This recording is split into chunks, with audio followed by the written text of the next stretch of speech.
हाय बच्चों, आशा करते हैं आप लोग बढ़िया होंगे। आज हम लोग क्लास 10th का पढ़ने वाले हैं एपी एरिथमेटिक। इंग्लिश में बोलते हैं उसको एरिथमेटिक प्रोग्रेशन, हिंदी में बोलते हैं समांतर श्रेणी या समांतर श्रेणी। ठीक है, तो हम लोग देख लेते हैं समांतर श्रेणी को। 10th में बड़ा इंपॉर्टेंट पार्ट है ये। आप लोगों को लगभग कॉम्पिटेटिव एग्जाम में समांतर श्रेणी देखने को मिलेगा। प्रथम पद, सार्वंतर, ये सब, या कुल पदों का योग निकालने के लिए, या इनके योगफल में कितना पदों को जोड़ करके इतना लाया गया, ये सब मान पूछा जाता है, या कुल का योग कितना है। ठीक है, तो चलो हम लोग पहले सबसे पहले देख लेते हैं अनुक्रम, या उसको क्या बोलते हैं इंग्लिश में, सीक्वेंस बोलते हैं। अनुक्रम या उसी को सीक्वेंस बोलते हैं। संख्याओं एवं पदों का ऐसा समूह जिसके सभी पद एक निश्चित शर्त के आधार पर लिखे गए हो उसे अनुक्रम कहते हैं। जैसे मान लो हम क्या ले लेते हैं, 4 ले लिए, अगला को हम 8 ले लिए, अगला को हम 12 ले लिए, उससे अगला को 16 ले लिए, अगला को 20 ले लिए। यहाँ पे देखिएगा अब एक निश्चित क्रम में जुड़ा है कि 4 में 4 जोड़ा गया प्लस 4 को जोड़ा गया तो हमको 8 मिला है, और इस 8 में कितना को 4 को जोड़ा गया तो हमको कितना 12 मिला है, और इस 12 में फिर कितना को जोड़ा गया 8 को 4 को जोड़ा गया तो हमको 16 मिला, फिर इस 16 में कितना को जोड़ा गया 4 को जोड़ा गया तो हमको कितना मिला 20 में मिला है। तो ये एक निश्चित शर्त के आधार पर, ये एक किस पे है, एक निश्चित आधार के शर्त पे है, इसलिए इसको क्या कहेंगे हम लोग, अनुक्रम या सीक्वेंस कहेंगे। सिर्फ ये नहीं, कोई और भी मान हो सकता, कोई पहाड़े में भी हो, पहाड़े में जितना भी मान होगा ना वो सभी सीक्वेंस में होगा, जितना भी पहाड़ा होगा वो सभी क्या होगा, सीक्वेंस में होगा। या आप वहाँ पे दूसरा मान भी ले सकते हैं, जैसे मान लो एक तो आप 2 ले लिए, एक तो 5 ले लिए, एक तो 8 ले लिए, तो यहाँ पे भी एक निश्चित सीक्वेंस में प्रत्येक में 3-3 जोड़ करके अगले पद को प्राप्त कर रहे हैं, तो जो एक निश्चित सीक्वेंस में रहेगा उसी को क्या कहेंगे हम लोग, अनुक्रम कहेंगे। ठीक है, अगला हम लोग एक स्टार देखते हैं। अनुक्रम के पदों को जो लिखते हैं, अनुक्रम के जो पदों को लिखते हैं, टोटल पदों को जो लिखते हैं, टीएन या एएन द्वारा लिखते हैं। टीएन टोटल या कुल होता है, एएन टोटल या कुल होता है। ठीक है, द्वारा सूचित किया जाता है। टीएन का एनवा पद या व्यापक पद भी कहते हैं, उसी को एनवा पद या क्या कहते हैं, व्यापक पद भी कहते हैं। इसी को क्या कहते हैं, एनवा पद या व्यापक पद कहते हैं। अब हम लोगों को इसी में देख लेते हैं क्या, कि अगर एन बराबर, व्यापक पद जो है एन बराबर 1 लिए हैं तो वहां पे हमारा T1 हो जाएगा। क्या हो जाएगा, यहाँ पे जैसे Tn देखे ना आप लोग, क्या देखे, Tn देखे, तो n बराबर क्या लिए, 1 लिए, तो n के जगह पे 1 आ गया, तो यहाँ पे क्या हो गया मेरा प्रथम पद। T2 लिए, अगर n बराबर कितना लिए, n बराबर यहाँ पे 2 लिए है ना, तो ये क्या हो जाएगा, Tn हो जाएगा। तो n बराबर हम लोग क्या ले लिए, T2, तो यहाँ पे इसके मान पे जैसे n बराबर 2 लिया है तो ये है क्या Tn, तो n के जगह पे 2 लिए, तो 2 के जगह 2 लगाना पड़ेगा, तो ये हो गया दूसरा पद, T3 हो जाएगा तीसरा पद, ये T4 ये पांचवा, ये चौथा पद, ये T5 पांचवा पद। इसी तरह से आगे बढ़ते चलेगा तो पदों का मान क्या होगा, बढ़ते जाएगा, 6ठा 7वां 8वां 9वां 10वां 20वां 25वां, मतलब लाखों तक, जहां मर्जी वहां तक जा सकते हैं, अनंत तक हम लोग जा सकते हैं। तो आगे हम लोग देख लेते हैं कि श्रेणी किसको कहते हैं। अब इसी से आगे क्या लिख लेते हैं हम लोग, श्रेणी या श्रेणी किसको कहते हैं, श्रेणी या श्रेणी, ये होता है श्रेणी या श्रेणी। श्रेणी या श्रेणी किसको कहते हैं, ऐसा अनुक्रम जो निश्चित नियम या शर्त का पालन करता, ऐसा अनुक्रम जो निश्चित नियम या शर्त का पालन करता है उसे क्या कहते हैं, श्रेणी या श्रेणी कहते हैं। श्रेणी या श्रेणी कहते हैं। और ये जो होते हैं ये कितने प्रकार के होते हैं, समांतर श्रेणी, ये श्रेणी जो होते हैं, श्रेणी 3 प्रकार के होते हैं। कितने प्रकार के, श्रेणी 3 प्रकार के। पहला होता है समांतर श्रेणी, दूसरा हम लोग लेते हैं, पहला समांतर श्रेणी, दूसरा गुणोत्तर श्रेणी, तीसरा हरात्मक श्रेणी। तीसरा क्या लेते हैं, हरात्मक श्रेणी। ठीक है, अब हम लोग यहीं पे देख लेते हैं श्रेणी का। जैसे हम लोग देखिए एक ऐसा अनुक्रम जो निश्चित अनुक्रम में रहेगा, जैसे यहाँ पे देख लिए ना, ये अनुक्रम में था कि एक निश्चित अनुक्रम में था, और भी हम लोग मान देख लेंगे। अब यहीं पे देखेंगे कि परिमित अनुक्रम किसे कहते हैं, परिमित अनुक्रम किसे कहते हैं, जिस अनुक्रम में पदों का संख्या निश्चित होता है उसे परिमित अनुक्रम कहते हैं। ये सभी जो है, जैसे मान लीजिए इसमें क्या है, निश्चित हो उसे क्या कहेंगे, परिमित अनुक्रम। तो ये क्या है, परिमित अनुक्रम। ये भी हमारा क्या है, परिमित अनुक्रम। ये क्या है, परिमित अनुक्रम। तो यहाँ पे पदों का संख्या फिक्स है। अब यहीं पे मान लो, अब ये इसको क्या कहेंगे हम लोग, परिमित अनुक्रम कहेंगे। अब यहीं पे देख लेते हैं हम लोग अपरिमित अनुक्रम। यही अपरिमित अनुक्रम में भले यहाँ पे देख लो अंतर सबका क्या है, अलग अलग, एक तो अलग रूप से व्यवस्थित है, साथ ही साथ ये इधर आगे क्या हो रहा, बनते जा रहा है, ये क्या हो रहा, आगे बनते जा रहा। अब यहीं पे हम लोग समान अंतर को लेकर के भी हम लोग अपरिमित अनुक्रम बना सकते हैं, जैसे 2 4 5 या 2 4 8 इस तरह, या 2 4 6 इस तरह से 2 2 का अंतर लेकर के भी हम लोग क्या कर सकते हैं, एक अपरिमित अनुक्रम तैयार कर सकते हैं। ठीक है, तो अब हम लोग आगे देख लेते हैं इसी में एरिथमेटिक प्रोग्रेशन में एपी का समांतर श्रेणी किसको कहते हैं। जैसे यहाँ 3 प्रकार लिखे ना, 1 2 3 प्रकार लिखे ना, तो हम लोग पहला प्रकार देखते हैं कि एरिथमेटिक प्रोग्रेशन किसको कहते हैं, या एपी का समांतर श्रेणी हम लोग किसको कहते हैं। ऐसा श्रेणी जिसके प्रत्येक पद में एक निश्चित संख्या को जोड़ने पर अगला पद प्राप्त होता, उसी को क्या कहते हैं हम लोग, समांतर श्रेणी। और एक बार सुन लो, समांतर श्रेणी किसको कहते हैं। एक ऐसा श्रेणी जिसके प्रथम पद में जिसके प्रथम पद में एक निश्चित संख्या जोड़ने पर अगला संख्या प्राप्त होता, उसी को क्या कहते हैं हम लोग, एपी कहते हैं, या एरिथमेटिक प्रोग्रेशन कहते हैं, या हिंदी में उसी को समांतर क्या कहते हैं, समांतर श्रेणी कहते हैं। ठीक है, अब इसी समांतर श्रेणी में देख लीजिए कि जैसे ये 5 है, इस 5 में हम लोग निश्चित संख्या 5 जोड़े तो हमको क्या मिला, 10 मिला। अब इस 10 में क्या जोड़े कि हमको कितना मिला, 15 मिला। तो 5 जोड़े तो कितना मिला, 15 मिला। फिर यहाँ से 20 आए तो कितना जोड़े, 5 जोड़े तो 20 मिला। इसमें भी हम लोग कितना जोड़ेंगे, 5 जोड़ेंगे तो कितना मिलेगा, 25 मिलेगा। फिर इसमें हम लोग कितना, 5 जोड़ेंगे तो कितना मिलेगा, 25 मिलेगा। तो इसी प्रकार इसमें भी कितना जोड़ेंगे, 5 जोड़ेंगे तो कितना मिलेगा, 25 मिलेगा। तो ऐसे जो इस सीक्वेंस में जो रहेगा उसी को हम लोग क्या कहेंगे, एरिथमेटिक प्रोग्रेशन कहेंगे। ये तो हम लोग इसका डिफिनेशन देख लेते हैं कि किसको क्या कहते हैं, वो सब देख लेते हैं। उसके बाद में हम लोग न्यूमेरिकल बनाना सीखेंगे कि न्यूमेरिकल कैसे बनाया जाएगा। और न्यूमेरिकल इसका भी बहुत क्या रहता है, आसान रहता है। प्रथम पद निकालिए, इसमें जो न्यूमेरिकल में निकालना क्या, प्रथम पद, सार्वंतर, कुल पदों का योग निकालिए, या कुल कितना ठो पद है, बस यही सब निकालना रहता है और कुछ नहीं रहता है इसमें। तो अब देख लेते हैं उस बोर्ड में कि उस बोर्ड में क्या है। ठीक है, इस बोर्ड में भी कुछ लिखे हुए हैं। इसमें लिखे है कि सार्वंतर किसको कहते हैं। वहां पे तो हम लोग देख लिए, फिर सीक्वेंस है, उसको रहने दो, कोई बात नहीं, उसको मत दिखाओगे। चलो अब क्या देख लेंगे हम लोग, सार्वंतर, जिसको डी द्वारा सूचित किया जाता है। ये सार्वंतर एपी में किन्हीं 2 लगातार पद का क्या होता है, अंतर हर जगह। सार्वंतर किसको कहते हैं, किन्हीं दो पद के बीच का अंतर हर जगह अगर समान आ रहा है, उसी को क्या कहते हैं हम लोग, सार्वंतर। हर जगह समान आ रहा है तो उसको हम लोग एपी में कह देंगे। अब एपी का सार्वंतर कहते किसको है, 2 लगातार संख्याओं के बीच का अंतर को ही क्या कहते हैं, एपी कहते हैं। 2 लगातार ये सार्वंतर कहते हैं। जैसे देख लो, ये हमारा डी है ना, तो डी हमको D1 निकालना, तो यहाँ क्या करना पड़ेगा हमको, ये T1 है, ये मेरा T2 है, ये T3 है, या इसी को A1 A2 A3 A4 भी ले सकते हैं हम लोग। ठीक है, तो T2 में हम लोग कितना घटा दो, T1 घटा दो, तो कितना D1 बराबर 16 माइनस कितना 8 बराबर कितना आ गया, 8 आ गया। सार्वंतर कितना आ गया, 8 आ गया। अगला में फिर हम लोगों को D2 अगर चाहिए तो क्या करेंगे, T3 माइनस T2 करेंगे, तो यहाँ पे भी देख लो, D2 बराबर 24 माइनस कितना हो जाएगा आपका, 16 हो जाएगा। तो D2 बराबर हो जाएगा आपका कितना, 8 हो जाएगा। हर जगह पे कहीं पे भी चेक करके आप लोग देख सकते हैं। D3 बराबर क्या हो जाएगा, T4 माइनस T3। T4 है हमारा, D3 बराबर, T4 कितना है, 32 है, और T3 मेरा कितना है, 24 है। इसमें घटा के देखो, D3 बराबर कितना आ गया मेरा, कितना आ गया, 8 आ गया। तो हर जगह पे देखो सार्वंतर क्या है, बराबर है। तो इसी को क्या कहते हैं हम लोग, सार्वंतर क्या है, यहाँ पे बराबर है। तो 2 लगातार संख्याओं के बीच के जो अंतर रहता, उनके जो बीच के गैपिंग रहता, उसी को क्या कहते हैं हम लोग, एपी कहते हैं, या सार्वंतर कहते हैं। उसी को क्या कहते हैं, सार्वंतर कहते हैं। और सार्वंतर को जो सूचित किया जाता है वो डी द्वारा क्या करते हैं, सूचित किया जाता है। समझा गया। तो एपी का जांच करना कि एपी को किस तरह से जांच करेंगे कि ये एपी में है या नहीं है। एपी में जांच करने के लिए सबसे पहले हम लोग देखते हैं उसमें कि प्रथम पद, द्वितीय पद, तृतीय पद, चतुर्थ पद वो दिया हुआ है या नहीं है। ये अगर दिया हुआ रहेगा तो हम लोग आसानी से उसका क्या निकाल सकते हैं, हम लोग सार्वंतर प्रथम पद जो कहेगा उस क्वेश्चन का हम लोग सब चीज निकाल सकते हैं। समझ गए।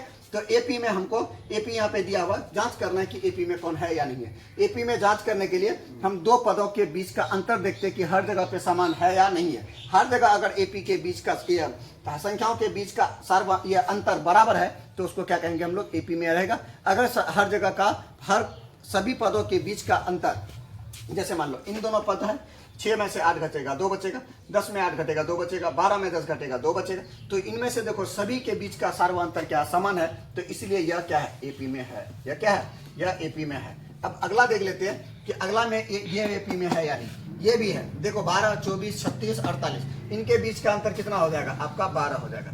इनके भी बीच का अंतर कितना हो जाएगा, 12 हो जाएगा। इनके भी बीच का अंतर कितना हो जाएगा, 12 हो जाएगा। तो यहाँ पे सभी के बीच का अंतर आप यहाँ पे देख सकते हैं कि समान है। तो इसीलिए ये क्या है, इसीलिए ये क्या है, सभी के बीच का अंतर अगर समान है तो ये क्या है, एपी में है। ये क्या है, एपी में है। अगर यहीं पे कोई एक तो मान भी अलग होता, किसी का अंतर मान लो 14 आ जाता, तो वो एपी में नहीं कहलाता। जैसे यहीं पे है, इनके बीच का अंतर देख लो, जैसे कितना है 6 है, इनके बीच का अंतर देख लो कितना है 4 है, इनके बीच का अंतर देख लो कितना है 2 है। तो यहाँ पे देखो सभी के बीच का सार्वंतर क्या है, अलग अलग है, इसलिए यह क्या नहीं होगा, एपी में नहीं होगा, एपी में नहीं है, एपी में नहीं है। क्यों? क्योंकि इनके पदों के बीच का सभी जगह सार्वंतर समान नहीं है, इसलिए यह एपी में नहीं है। आगे है आपका एपी का प्रथम पद को ए द्वारा सूचित किया जाता है, एपी का प्रथम पद को ए द्वारा सूचित किया जाता है और एपी का सार्वंतर को डी द्वारा सूचित किया जाता है, एपी का सार्वंतर को डी द्वारा सूचित किया जाता है। एपी के किसी भी पद में सार्वंतर को जोड़ करके अगला पद प्राप्त किया जा सकता है। जैसे देख लो आप, मान लो पहला पद आपको दिया हुआ, पहला पद बराबर कितना है आपका, मान लो 5 है, पहला पद कितना है 5 है और सार्वंतर कितना है, सार्वंतर मान लो आपका कितना है 3 है, सार्वंतर कितना है 3 है। अब यहां से हमको प्रथम पद निकालना, कितना पद, प्रथम पद। प्रथम पद तो हमको पता है, ये प्रथम पद बराबर कितना हो जाएगा 5 हो जाएगा, मतलब A1 कितना हो जाएगा 5 हो जाएगा, या T1 कितना हो जाएगा 5 हो जाएगा। अब हमको द्वितीय पद चाहिए, मतलब A2 चाहिए। तो क्या कहा है कि प्रथम पद में सार्वंतर को जोड़ करके उसका अगला पद को निकाल सकते हैं। तो अगला जैसे A2 है, प्रथम पद मेरा कितना है A1 प्लस D हो जाएगा। तो A1 मेरा है कितना 5 प्लस 3 बराबर कितना हो गया 8 हो गया। तो कितना A2 कितना मिल गया 8 मिल गया। अब यहीं पे हमको अगर A3 चाहिए तो क्या करेंगे, A2 प्लस D करेंगे। A2 देखिए है कितना, A2 हमारा कितना है A2 कितना है 8 निकाले, प्लस सार्वंतर कितना निकाले 3 निकाले, दोनों को जोड़ दीजिए 8 3 11 हो जाएगा। अगला हमको A4 चाहिए, अगर कितना चाहिए A4 चाहिए तो A3 प्लस D बराबर कितना हो जाएगा, A3 मेरा कितना है अभी निकाले हैं 11 प्लस D हमारा ऑलरेडी फिक्स है वो कितना है 3 है, दोनों को जोड़ देंगे तो कितना हो जाएगा 14। तो इस तरह से आप देख लीजिए ये एपी में नजर आएगा आपको। देखिए एपी में है या नहीं, 8 है 11 है और 14 है, 8 11, पहला तो तुम छोड़ ही दिए 5 है, पहला कितना है 5 8 11 और 14। अब इनके सभी के बीच के अंतर देख लोगे तो सभी के बीच का अंतर आपको समान मिलेगा। जब इन सभी के बीच का अंतर समान मिलेगा तो ये क्या कहलाएगा, एपी में कहलाएगा। तो अब बताओ कोई भी संख्या का अगर हमको मान लो प्रथम पद और सार्वंतर दो चीज दिया रहे, सार्वंतर और प्रथम पद दिया रहेगा तो हम लोग आराम से उसका क्या निकाल सकते हैं, एपी निकाल सकते हैं कि एपी में क्या क्या अंक है या क्या क्या संख्याएं हैं। जितना तो कहेगा 5 10 20 40 जितना निकालने कहेगा उतना हम लोग एपी का संख्या निकाल सकते हैं, लेकिन शर्त है कि उसमें प्रथम पद और सार्वंतर हमको दिया हुआ होना चाहिए। ठीक है, थोड़ा रोको, इसको मिटा करके फिर आगे इससे आगे देखते हैं। ठीक है, चलो अब हम लोग देख लेते हैं Tn बराबर n into N plus 1, Tn बराबर n स्क्वायर प्लस 2, या Tn बराबर लिख दो Tn बराबर n स्क्वायर बटे n प्लस 2। देखो इसमें से हमको क्या कह रहा, नीचे दिए गए अनुक्रम के प्रथम 3 पद ज्ञात करना है। प्रथम कितना पद निकालना, 3 पद निकालना है। तो 3 पद लगातार कहला T1 T2 T3 निकालना। तो n बराबर जितना लेंगे उसका मान को n के जगह पे पुट करेंगे, समझ आ गया। जैसे देख लो n बराबर हम लोग क्या ले लिए, 1 ले लिए, n बराबर क्या ले लिए 1 ले लिए। तो Tn बराबर हम लोगों को दिया हुआ है कितना, n इंटू एन प्लस 1 दिया हुआ है। तो जहां जहां पे अगर t के जगह पे n के जगह पे कितना 1 लगा दिया, जहां जहां n है वहां पे 1 लगा देंगे, 1 इंटू 1 प्लस 1, 1 को जोड़ देंगे तो T1 बराबर कितना हो गया 2 हो गया, 1 गुना 2 तो कितना मिलेगा हमको 2 ही मिलेगा। आगे हम लोग n बराबर अगर 2 ले रहे हैं, जब n बराबर कितना ले रहे हैं 2 ले रहे हैं तो Tn बराबर वही फॉर्मूला रहेगा, Tn बराबर n इंटू एन प्लस 1 ही रहेगा। तो n के जगह पे कितना आ जाएगा 2 आ जाएगा, यहाँ पे 2 पुट करो प्लस 1, इनको जोड़ दो तो T2 बराबर जोड़ दो 2 गुना 3, 2 गुना 3 कितना हो जाएगा, T2 बराबर हमारा 6 आ गया। आगे हमको जब n बराबर कितना 3, तो इसमें निकालना है हमको Tn बराबर दिया हुआ n इंटू एन प्लस 1 दिया हुआ। तो n के T3 n कितना 3 है तो 3 इंटू 3 प्लस 1, 3 1 4, 4 तिया 3 गुना 4 बराबर कितना आ गया 12 आ गया।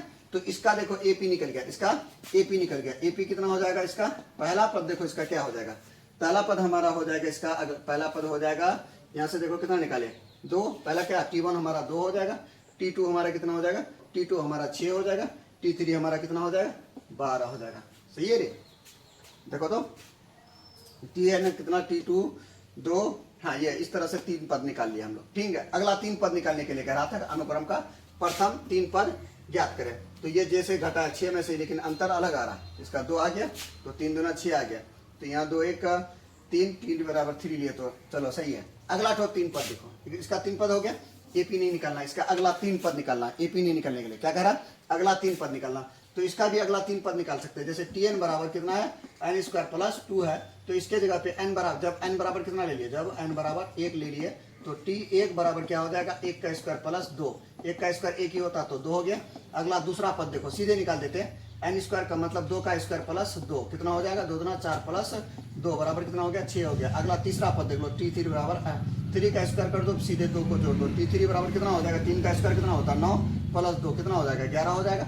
तो अगला पद कितना हो गया, 11 हो गया। तो फिर हम लोग अगला का देखते हैं, इसका टी एन बराबर है हमारा क्या, एन स्क्वायर बट्टे एन प्लस 2 है, एन स्क्वायर बट्टे एन प्लस 2। तो जब हम लोग जब कितना एन बराबर कितना ले लेंगे, एन बराबर 1 ले लेंगे तो उसका मान क्या होगा, एन बराबर टी 1 बराबर कितना हो जाएगा, 1 का स्क्वायर बट्टे 1 प्लस 2, तो किसका 1 का स्क्वायर 1 ही होता बट्टे 1 प्लस 3, तो 1 बट्टे 3। टी 2 बराबर आ जाएगा, टी एन बराबर है इसका मान एन स्क्वायर बट्टे एन प्लस 2 है, तो टी 2 लेना है, 2 बराबर तो 2 का स्क्वायर बट्टे 2 प्लस 2, 2 का स्क्वायर होता है 4 बट्टे 2 प्लस 2, 4 ये करके कितना मान आ जाएगा, 1 आ जाएगा। टी 3 निकलना है हमको, टी 3 क्या हो जाएगा, एन स्क्वायर फॉर्मूला होता है एन स्क्वायर बट्टे एन प्लस 2, तो एन का मान कितना मेरा 3 है, 3 का स्क्वायर बट्टे 3 प्लस 2, 3 का स्क्वायर 9 होता बट्टे 3 2 5, तो कितना हो गया अगला पद 9 बट्टे 5। तो इस तरह से हम लोग अगला पद निकाल सकते हैं। अनुक्रम में अगर कुछ मान दिया रहे उसका अगर लगातार हमको 3 पद निकालने के लिए कहेगा तो इस प्रकार से हम लोग उसका मान निकाल सकते हैं। ये एनसीईआरटी का क्वेश्चन है, इसको आप आराम से देख करके स्क्रीनशॉट लेना चाहोगे तो ले सकते हो। अब हम लोग एपी को चेक करेंगे कि एपी का प्रश्न को कैसे हल सोल्व करेंगे। कर दो, रुकोगे तो देखो इस प्रकार के क्वेश्चन से हम लोग कई क्वेश्चन बना सकते हैं। जैसे एक यही क्वेश्चन रहेगा, आपको अलग अलग प्रकार से क्वेश्चन पूछ लेगा। जैसे एपी दिया हुआ 2 4 6 और 8 है, 2 4 6 और 8 है, आपसे ये पूछेगा कि आप जांच करके बताओ कि ये एपी है। अगर एपी है तो अगला आप इसका क्या प्राप्त करो, 3 पद और प्राप्त करो, ठीक है। तो इसको प्राप्त करने के लिए कि एपी में है या नहीं है, तो सबसे पहले एपी को जांच करने के लिए हम लोग T1 T2 T3 निकालते हैं। तो जांच कर लेते हैं, T1 बराबर कितना हो गया, T1 बराबर हो जाएगा T1 अगर निकालना या सर्वांतर, ये T1 T2 T3 T4 आ गया ना, D1 बराबर कितना हो गया 4 माइनस सीधे T2 माइनस T1 करते हैं तो 2, तो कितना आ गया 2, यहाँ पे भी हटाओ D2 बराबर 6 माइनस 4, तो कितना D2 बराबर 2 आया। अगला D2 है, D3 बराबर कितना D4 minus D3, D4 minus 6, तो D3 कितना आ गया 2 आ गया।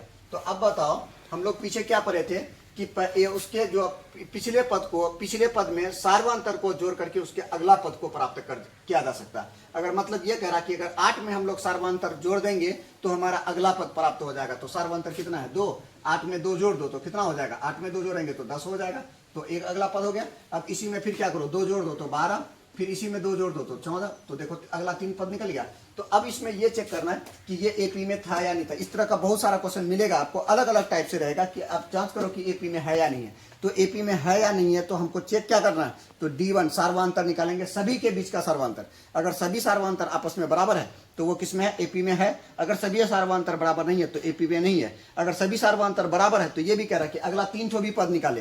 तो अगला 3 पद निकालने के लिए क्या करना पड़ेगा कि लास्ट में जो पद हमारा है उस पद में हमको सार्वांतर को जोड़ करके अगला 3 पद हम लोग आराम से निकाल सकते हैं। अब देख लो हमको यहीं पे 2 फॉर्मूला और रहेगा, ये एपी दिया रहेगा। चलो इसको मिटाते हैं हम लोग, चलो मिटा दे।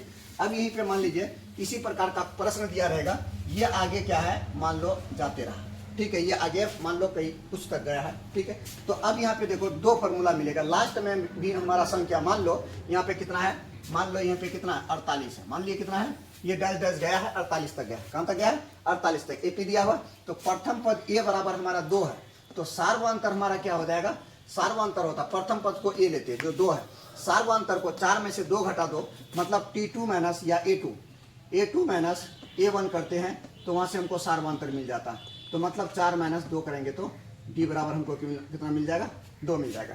तो ये वाला जैसे हम देख रहे हैं ये हमारा अंतिम पद है, ये हमारा क्या है अंतिम पद है, टीएन दिया हुआ। अब ये कह रहा है कि अब ये बताइए कि 2 4 6 8 10 12 14 और लास्ट 48 गया हुआ है। तो अब बताइए कि 2 से लेकर के 48 तक कितना ठो संख्या इसके बीच में है। तो इसके लिए हमको 2 फॉर्मूला दिया है, इसके लिए हमको 2 फॉर्मूला मिलेगा। एक होता है Tn बराबर A plus n minus 1 Guna D, और एक फॉर्मूला होता है Tn बराबर L माइनस n माइनस 1 गुना d। अब देखो ये किसके लिए, ये रहता है इधर से जाने के लिए, शुरू से लेकर के अंत तक जब जाएंगे तो उसके लिए हम लोग इस फार्मूला का प्रयोग करेंगे। अगर हम लोग लास्ट से शुरू की ओर आ रहे हैं, लास्ट से हम लोग अगर शुरू की ओर आ रहे हैं तो उसके लिए हम लोग इस फार्मूला का प्रयोग करेंगे, क्योंकि अंतिम पद से आ रहे हैं हम लोग। किस पद से?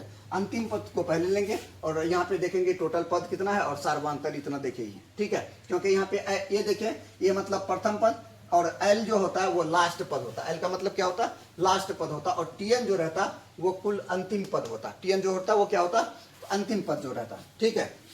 चलो अब हम लोग, अब बताओ इससे बनेगा या इससे बनेगा। अब ये देखना है कि बताओ इसमें से टोटल ठो कितना ठो संख्या, मतलब यहाँ से 2 से लेकर के जो 48 गया है इसके बीच में कै ठो संख्या है। तो हम लोग आराम से चेक कर लेंगे कि इसके बीच में कितना ठो संख्या है। तो हम लोग को पता है, ए पता है, ए पता है, डी पता है। तो हम लोग को Tn भी पता है, Tn भी पता है कितना, Tn बराबर 48। तो Tn बराबर क्या हो जाएगा, a plus n minus 1 Guna d। तो फॉर्मूला हमको दिया हुआ है तो मान पुट करो। Tn कितना है मेरा 48, a कितना है मेरा 2 प्लस n माइनस 1 गुना d कितना है मेरा, d है मेरा 2, d भी कितना है 2 है। तो गुना कर लो, 48 बराबर 2 प्लस 2n माइनस 2, एक तो प्लस में एक तो माइनस में घट के 0 हो जाएगा। 48 बराबर कितना हो गया, 2n हो गया। n को अगर इधर भेजेंगे तो ये 2 को इधर भेजेंगे तो भाग हो जाएगा 48, क्योंकि उधर गुना में इधर आएगा तो भाग हो जाएगा बराबर n। तो इसको काटो, n बराबर कितना आ गया मेरा 24 आ गया। कितना, 12 दूना ये 24 दूना 48। तो इसका मतलब ये हुआ कि यहाँ से यहाँ तक 24 ठो संख्या है जो 2 से स्टार्ट होकर के 48 तक गया है। इसके बीच में 24 ठो संख्या है। कितना ठो संख्या है, 24 ठो संख्या है। अब यहीं पे और एक प्रकार के क्वेश्चन मिल सकता है, और एक तो क्वेश्चन बता देते हैं, उसके बाद वीडियो को ये कर देंगे। आप स्क्रीनशॉट लेना चाहे तो ले सकते हैं, चलो रहने दोगे, मिटाओगे नहीं। चलो और एक क्वेश्चन इसी प्रकार का देख लेते हैं।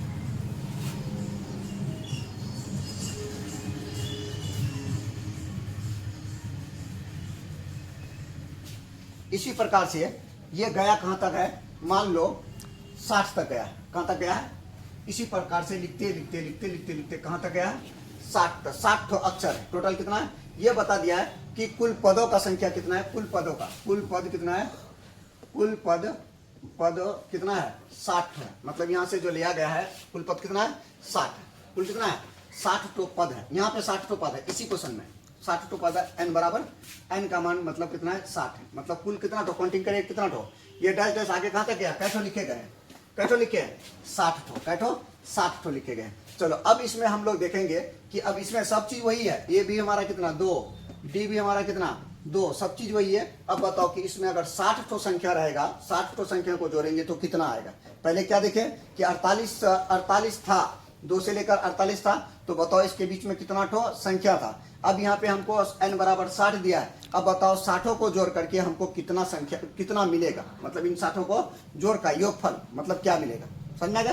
तो चलो वही फॉर्मूला लगेगा, Tn बराबर a plus n minus 1 into D. मतलब कुल जो योग आएगा वो कितना आएगा, है ना। तो Tn हम लोगों को पता नहीं है लेकिन n पता है कितना, T60, मतलब 60 पदों का योग कितना होगा। तो a कितना है 2 है, प्लस 60 माइनस 1 गुना d कितना है 2 है, ठीक है।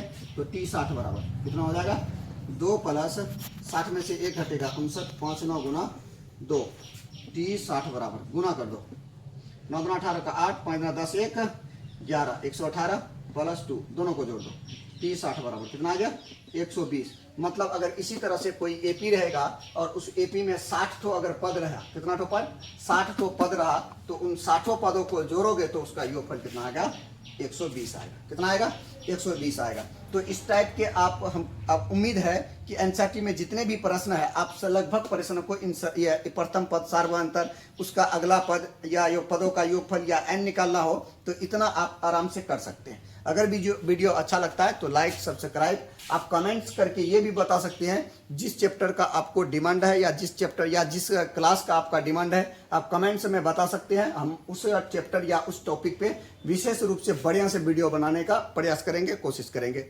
ठीक है, जय हिंद। चलो बंद।